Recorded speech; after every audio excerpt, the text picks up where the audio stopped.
So my name's Keith. I'm with Michigan Dining. I'm in charge of student engagement, and I'm also the lead for sustainability for Michigan Dining and Student Life. And I'm also in charge of community connections, so both on campus and off campus. And so I just wanted to talk to you today about our sustainability initiatives within Michigan Dining and in Student Life, and how we took kind of like this chaos and put it into an organized strategy. And I say that because I don't know if you all experience this, but our students are way passionate about sustainability initiatives. And I call it the popcorning effect. Somebody would be like, hey, what about this? And then what about that? And what about this? And I'm like bobbing and weaving. And sometimes it can be overwhelming. This semester alone, yesterday, I tagged up with our 43rd student group about an initiative, okay? And so trying to herd the cats, so to speak, and put it all in a logical sense can be challenging. So today I want to talk about the road to sustainable practices. And the first thing I want to talk about is President's priorities on sustainability. So President Mark, I call him Mark because I have a problem with his last name, Schlissel, I think, came on our campus in July, and he was very passionate, and he was very open about his passion for a renewed emphasis on sustainability initiatives on our campus. So the goals that the integrative assessment teams did a few years back under President Coleman's regime, I think we had one around waste, energy, water, culture, what's the other one? Food, okay? So those 5 things we're focused on. And so people were gung-ho. Food was 20% purchasing by the year 2025. But there was no check-in along the way or along the road. There wasn't a check-in or we've hit the halfway mark. Where else do we need to go? What are we doing? And so President Mark went to Don Scavia and said, hey, let's look at putting together some working teams to check in on some of these things. And some of them are kind of not vague, but let's take energy, for example. So it doesn't look like when you look at our energy goals and where we're mapping as far as energy savings, it looks like we're actually going up. Well, we are actually going up because we've invested in new buildings and renovations and that sort of thing. And so I think when you stop and take out the moving target aspect, we're actually doing pretty well in energy and in waste and those kind of initiatives. But it's hard to say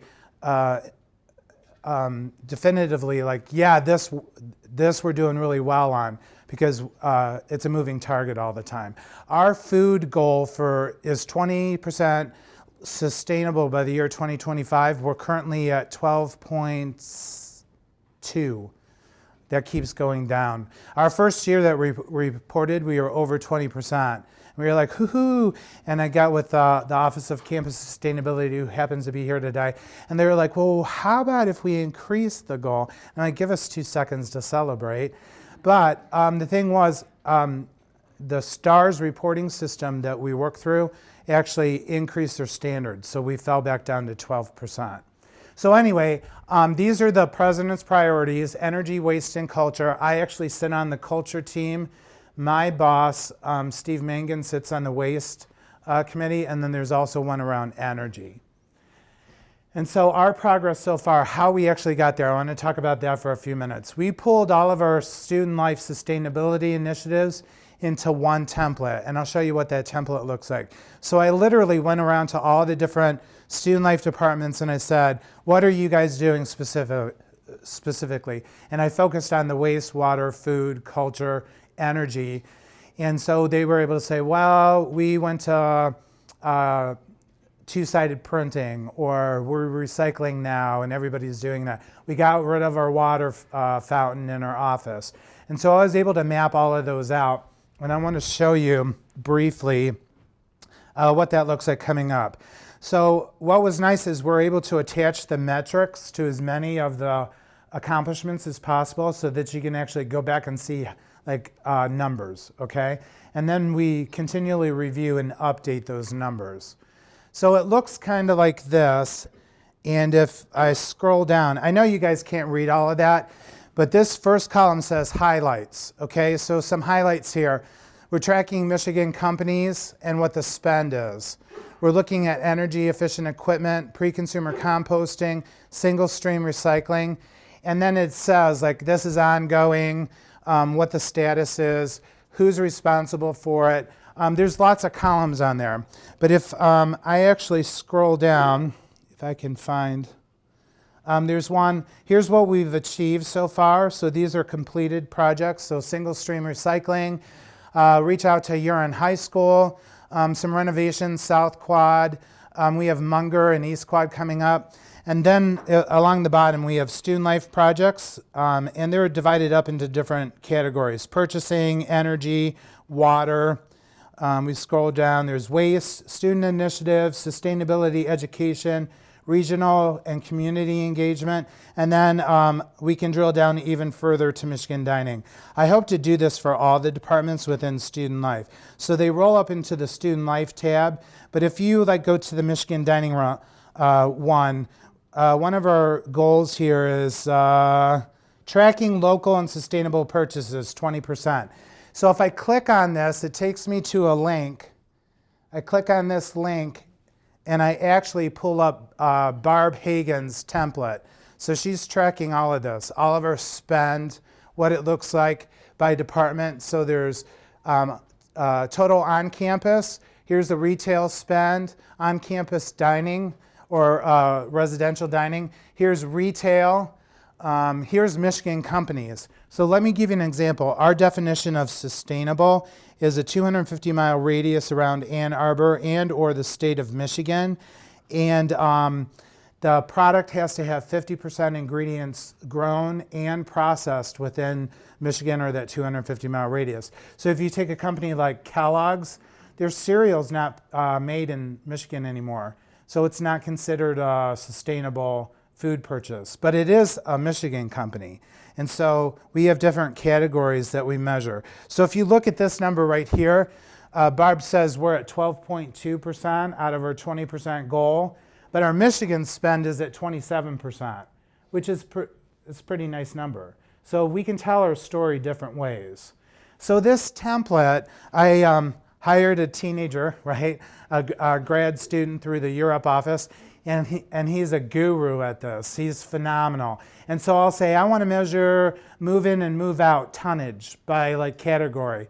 So what are people doing as far as toiletries, bedding, carpeting, and he goes to Vicki Huter, who's our contact in housing, and she has that template. She gives it to him. He posts it on here. So this template is meant to share across a broad array of stakeholders that'll say, hey, I want to know where we're at right now, and it'll be up to date, which is really a beautiful thing, I think. This is all the students that we're working with within Michigan Dining.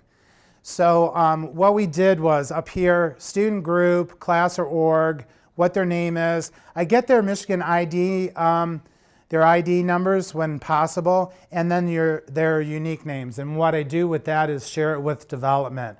Because our students right now are going to graduate in a few years, and their UMich IDs and their unique names will be helpful for development. So you're like, oh, so-and-so, you were passionate about food and food security on our campus, and you were a leader in this student group. Wouldn't you like to donate back to your as an alum, right? So we share that information with development.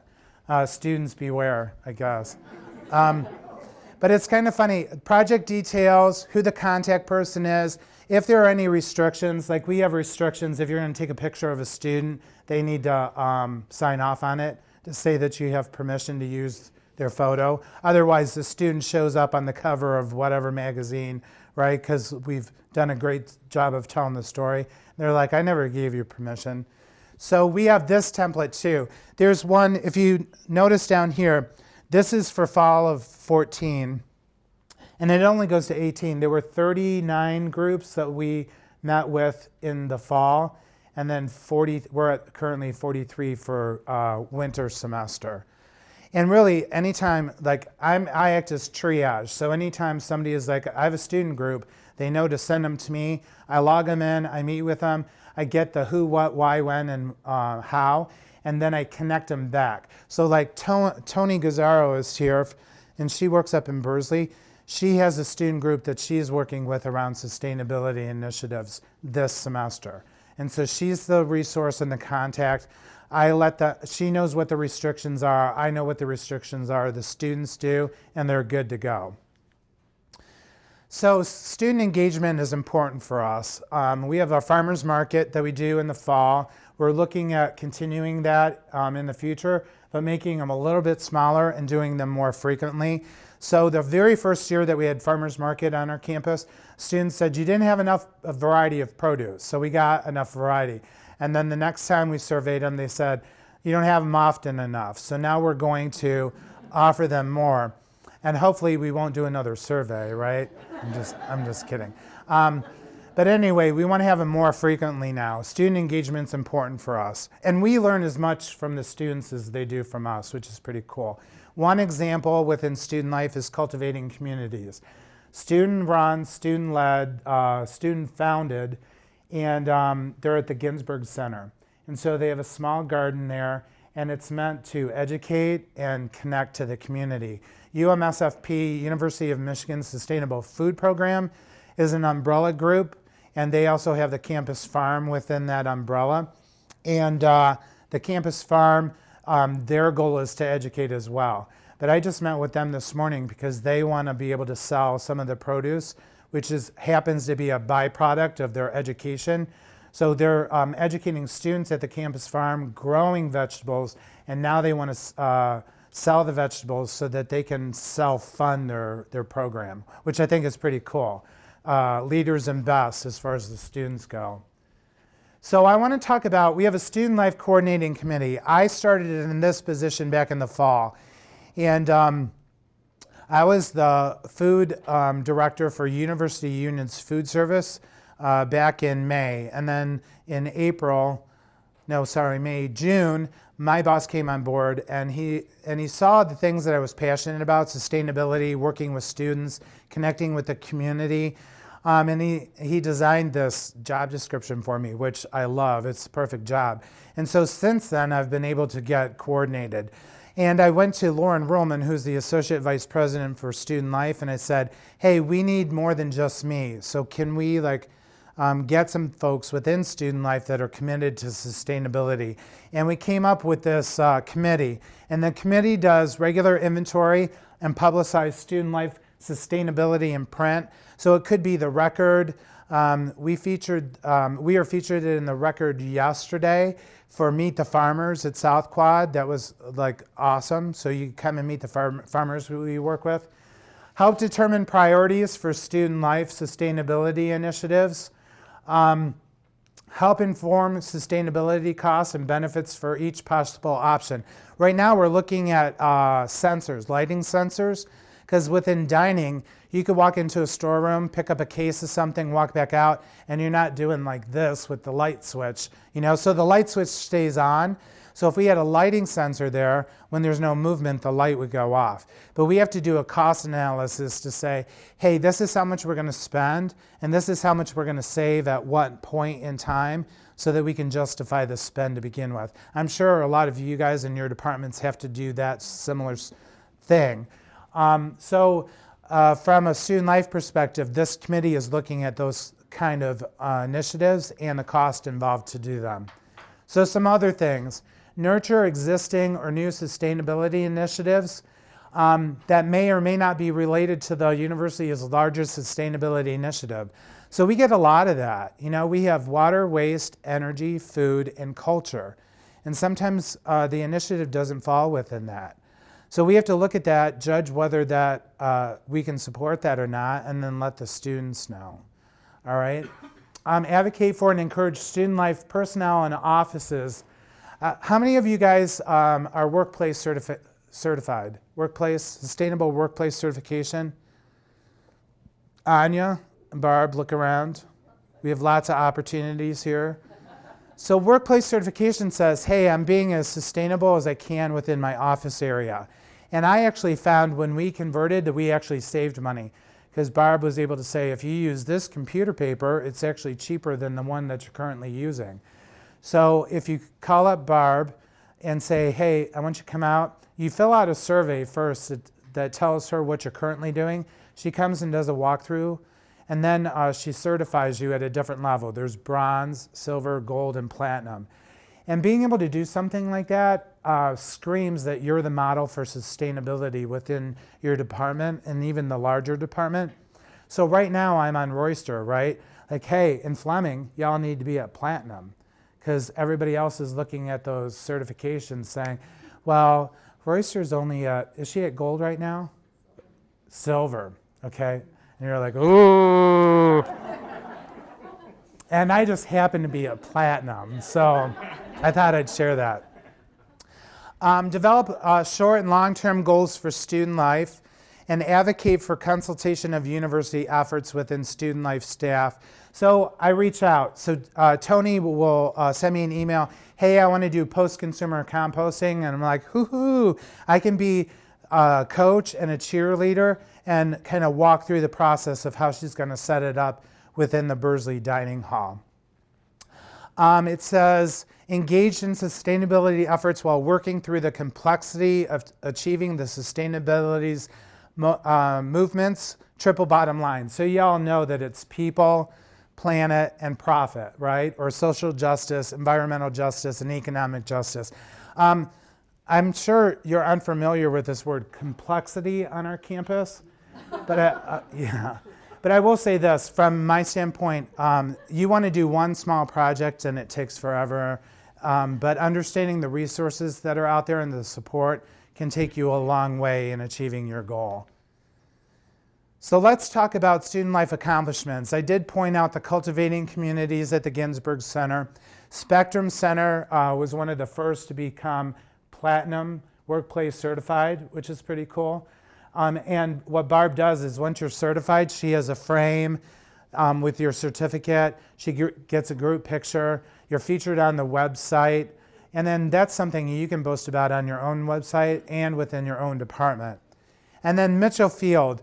What was really neat is I went to Mitchell Field after they reopened it, after the renovations this last summer. And Mike Wyden is the director of rec sports. And he had President Mark come up, stand up and say something. And as President Mark was standing there waiting for his turn, he looked over and there's this whole board that talked about the sustainability initiatives that took place during renovations. So it was about recovering things that they could recover, using those things in the existing or the future part of the renovations, and then what was sustainable moving forward. And as he's reading that, you could just see that that was going to be his focus when he got up to the podium. And it was a beautiful thing because President Mark he's really passionate about sustainability. And so when he did get up to the podium, he talked about all the sustainability initiatives and how we all need to keep moving forward on that. So that was pretty cool. So telling our story. We want to use resources such as Graham and Planet Blue in the Office of Campus Sustainability to help tell our story. And I will say this, when our marketing and communications folks put together a story or information, whether it be percentages or how much we've moved the needle in a certain way, our partners at Graham and at Office of Campus Sustainability and Planet Blue, they're good about posting that information so that across campus, everybody can understand like how we're moving forward. Some recent things, CTN TV, we were actually able to go on there and do a segment. Usually they do a 5-minute blurb, and they actually didn't cut any of our, I think it was 15 minutes long. And so we were featured on CTN TV. It's Hot in Here radio show is a student radio show, so we were able to talk about the local food summit and what we're doing in dining. And then Lucy Ann Lance, her radio show, we are also featured on there. Not to mention the record and the daily and those kind of things. Our next focus is going to be push out a little bit further for trade publications. And you all have trade publications that you'd love to be featured in. It's just thinking about what you're currently doing, mapping out the story, and then getting it to them so they can feature you. All right, here's an example. I love this. Kate, who's right here. Kate, raise your hand, say hi to everybody. Kate is our tweet guru. And so somebody tweeted on Twitter, Apple Week expectations. Apple crepes, reality, where? They couldn't find where the apple crepes were. So they posted this too. This like, oh, here's the advertisement. Where am I supposed to go? So Kate, in Kate fashion, said, once we get to the core of this issue, we will send an answer. And so the student thought that was kind of clever and answered back, let me know when you do, you'll be the apple of my eye. And then Kate said, the fruit of our research, apple crepes for breakfast at Markley and at Bursley, enjoy. Then another student said, shoot if I don't miss my swipes, which was a great plug on, hey, you don't have a meal plan anymore, right? Then the original Michigan student said, sounds appealing. On that note, where were the bananas at Mojo today?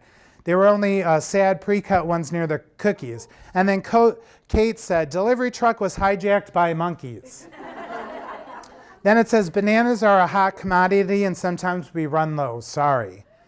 So being able to be responsive to students in a way that they're like, hey, you answered my question, it was done in a clever way, and I enjoy bantering back and forth. That's what our students are looking for right now, okay? And so as far as social media goes, being able to plug into social media that students are engaged in and getting our message across goes a long, long way. And so if you want to follow us, we're at Michigan Dining, big M, big D, all right, at Michigan Dining. So here's another. We have a student. I hired a student writer. His name is Max. And being able to write from the student perspective is awesome. So he's going to give us his honest opinion of things. He's also going to interview other students. But he does a lot of writing around, well, he did this one on Recyclemania. So he's like, here, I'm into sustainability. Here's how you all can get involved. And so it's really written from, it's not like the parents or the teachers preaching to the students. It's a student saying, hey, this is way cool and you guys should join this effort, okay? So we do some of those kind of things. I want to show you this.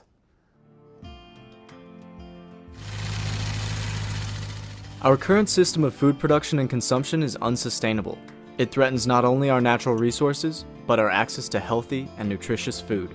Promoting sustainable food systems will improve the health of ecosystems and communities. As a major research institution and a teaching institution, the university can have a lot of impact in understanding what makes different kinds of food more or less sustainable and what kinds of policies might be put into practice to improve our food systems. The UM Sustainable Food Program is an umbrella network of students working on sustainable food across the university. So that includes groups that are working on food recovery in the dining halls, groups that are selling fresh, healthy food on campus, and groups that are working on the campus farm.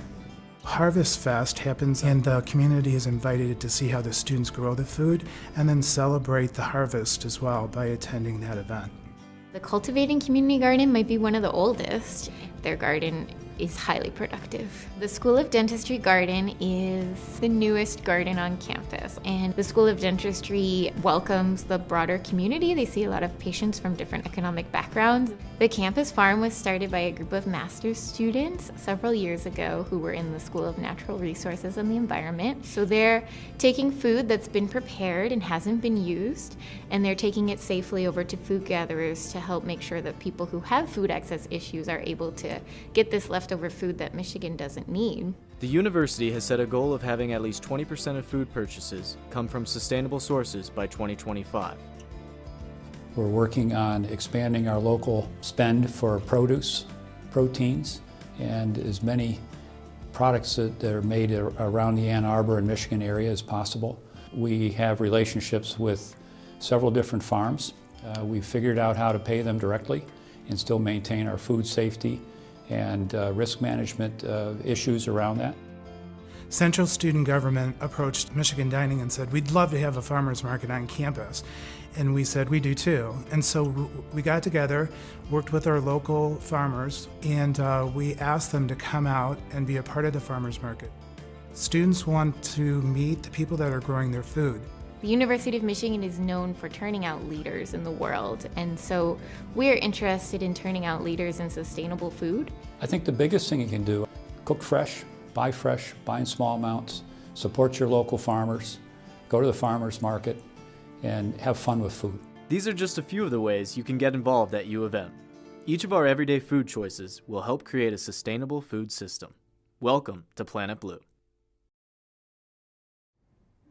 So that was one of 5 short videos. You can go to the Planet Blue website to see the other ones around energy, waste, water, and culture. But I wanted to share that with you guys. And then there's a couple of pictures up here. This is Dale Lesser on his farm. So Dale's been working with us probably for the last 3 years. And I want to say 2 years ago when we had the early frost in the spring, it killed all of Dale's blossoms. And he went a whole season without any apples. And so it's important for students to understand not only how they're affected by the loss of an apple crop, but how the farmer is as well. And so Dale had to depend on other resources in order to survive.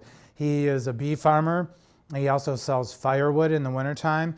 And so it's just important to understand that there are real people out there trying to make a real living, and it can be hard by one quick frost on an early spring day. Here's some other pictures. This is actually Dale's farm, which is kind of cool. I put this picture up there because I could just picture driving by here going like, let's stop, they've got to have cider or something there, right?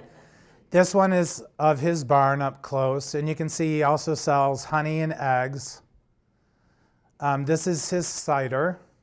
This is Vicki Zilke, and her farm is down on Carpenter Road in Milan, Michigan. And her husband, Tom, they just started their farm about 5 years ago. So they retired from their real jobs and went into farming, and they're doing an awesome job, but she loves to beekeep. I talked to Dale yesterday. He lost 40% of his bee crop over the winter. Last year he lost 92%. And so the big struggle is how to winter over the bees in a way that they're sustainable. But this last year with the deep temperatures, I think all the beekeepers struggled. This is Mr. Zilke, so Tom, and that's him on his tractor. I took my family out there in the fall, and we had they have this bucket, I forget what they called it, but you fill the bucket up with like these rotting vegetables, and then there's this big slingshot out in the back, and you like pull back like this. And then he's got these like things out at the 100 yards, 200 yards, 250. So like you're playing golf with rotten vegetables, and it was awesome. My kids are 18 and 22, and they giggled like they were 2 and 4 again. It was pretty cool. So there's lots of things that you can do with the farmers throughout the season, and we have great relationships with them. So we're approaching a sustainable student life. We're not quite there yet, but I'm certainly open to any questions you guys may have.